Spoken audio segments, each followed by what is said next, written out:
You thought that the Alex Jones trial was something? This is just the beginning. It's not okay to just go after him. We need to go after everybody that feel it's okay to actually spread this misinformation. I love what PayPal was doing, where they said, you know what? If you spread misinformation, we're gonna fine you $2,500. My only regret is that they rolled it back. I too am glad that PayPal proceeded with this particular action because it shows everybody that you shouldn't use PayPal.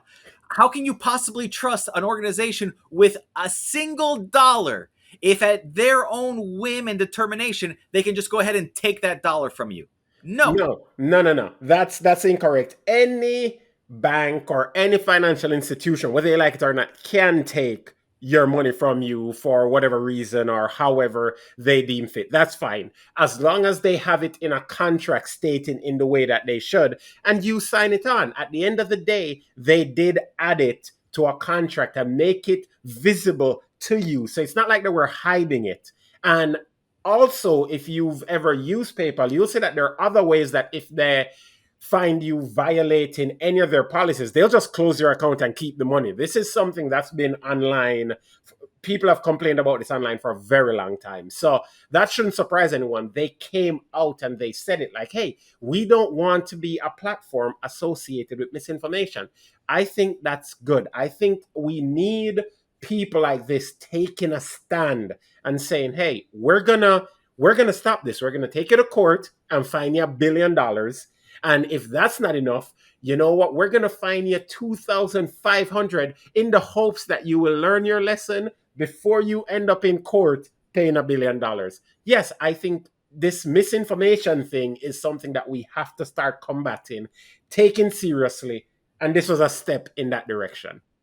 People have complained about it before, yes, from PayPal, because PayPal is the one that has done this in the past. They have a horrible reputation. I don't know why anybody uses that junk company at all. So, no, everybody knows that nobody reads the user policies or the agreements because they do it on purpose. They make it 50,000 pages with extremely fine print, and you're just trying to get something done in a reasonable amount of time. You can't spend 3 weeks reading and analyzing all of the sentences that they posted in that agreement. It's a false agreement. If you really wanted somebody to read something and agree to it, you would make it anywhere from 1 to 10 pages in a normal font, like 12, and give them 30 minutes to an hour to read it all and ask any questions that they need to ask. When you're hiding things in a sea of ink, then it's obviously malicious. So no, even if other banks do it, they don't do it the way that PayPal was intending to do it.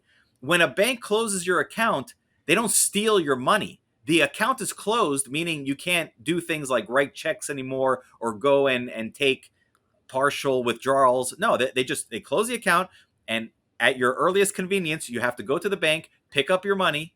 They'll give it to you either in like a cashier's check or cash, and go away. And you go off to your next bank and do business over there.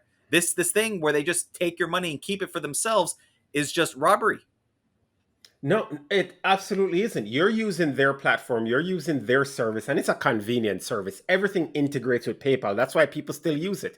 Whether you want a little WordPress blog or you want to just start receiving money immediately, it's super convenient. And at the end of the day, everyone was able to find the line where it said they were going to charge 2,500 because they don't hide it in a sea of ink like when you're going to sign a mortgage and they sit you down and they have you bring your children and you have to sign away the rights of even them by the time you're done with the 600 pages thing that banks do. No, PayPal was pretty upfront with it, which I think is admirable. They did bring it to your attention, which is why everyone got angry about it. It's not like they hid it.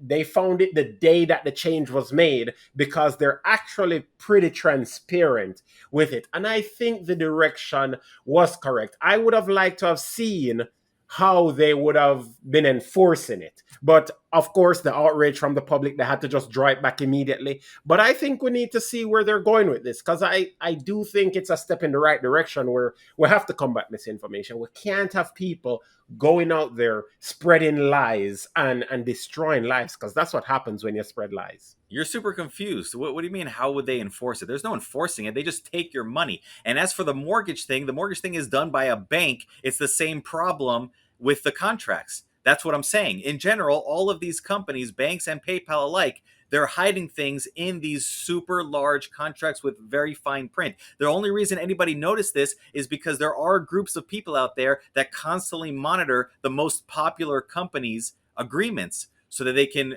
make a news story out of it and bring it to everybody's attention. They sounded the alarm, everybody lashed back, and PayPal had to rescind this crazy policy. And then they're saying it's over misinformation. Well, who gets to decide misinformation, right? Because the last time we had people declaring that they were the science and they knew what was misinformation and real information, you ended up people taking all sorts of experimental things that didn't end well for everybody. So this is a huge danger. It's just another step towards a one world government, totalitarian implementation.